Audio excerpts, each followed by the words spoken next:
Hey Jim, can you tell us a little about your car? Well, this is my baby. It's a 1952 MG TD Roadster. I've had her 54 years, and this was my first frame-up restoration. This was done in my garage, and it was painted in my driveway. And every part, all the way through, including engine, rear end, the gearbox, everything was completely apart and redone. It was an interesting thing with this, so this is a long project, because like I said, it was my first one. And so this was actually moved in boxes and crates to probably 6 homes, 6 different move jobs.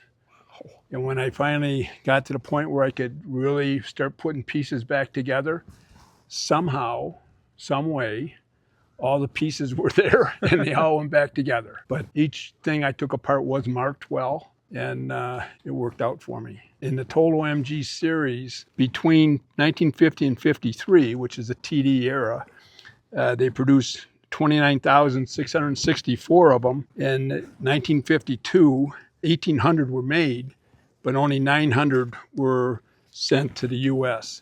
And the reason why they were favorites here is those were the war years over through England and that. And a lot of the guys saw the cars over there and they wanted to bring them back.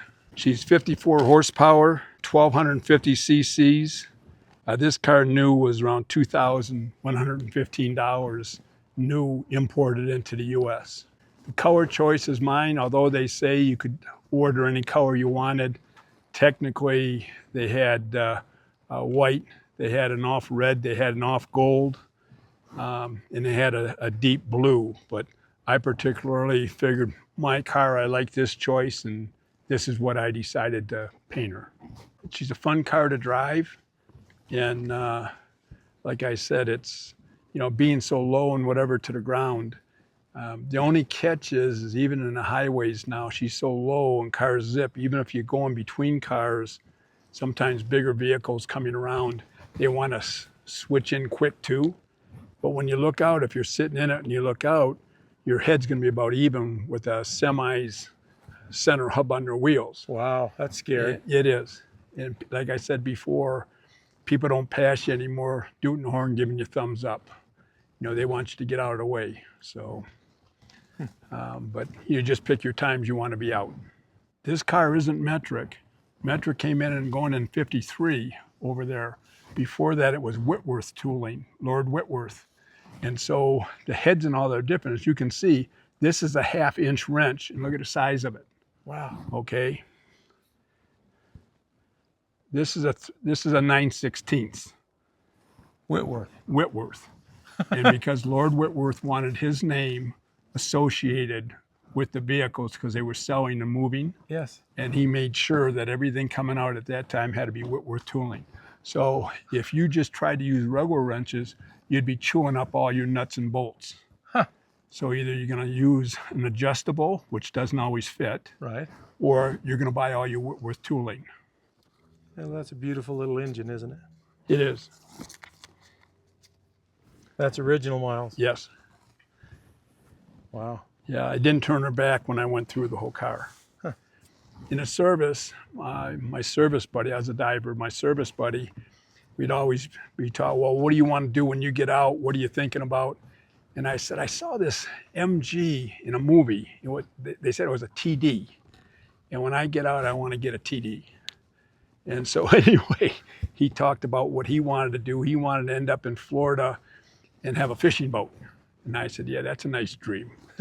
And anyway, when we got out, I got a call about 3 months after we were out. My buddy said, did you get that TD? And I said, no, not yet. He said, the lady across the street has one for sale, bought it for the daughter graduating from high school, went to college, met a boy, sorority painted it red with a little brush. And he said, she said now she wants to sell it. She's tired of it. But it's going in a paper on Monday. This is on a Friday. And it's Monticello, Indiana. And I was up in Michigan, St. Clair Shores, Michigan. And I called her. I'm thinking he's jabbing me. So when he said, no, here's her number, I called. And she said, you have to do it before Monday, because I think it was about $5 for a newspaper ad. And she said, I'm selling it. And I said, I'm going to drive down now. And it was winter. So being a Michigander, I threw my snowmobile suit, my big winter boots in, got down there. My brother drove down there with me. Inside, the gas pedal looks like a thimble from thread, and the pedals are real close. And so when I looked at it, there was no way, and the top wasn't complete, didn't have the side screens. And when I was looking at it, my brother said, I'll be right back. He left and said, I'm going down to the gas station.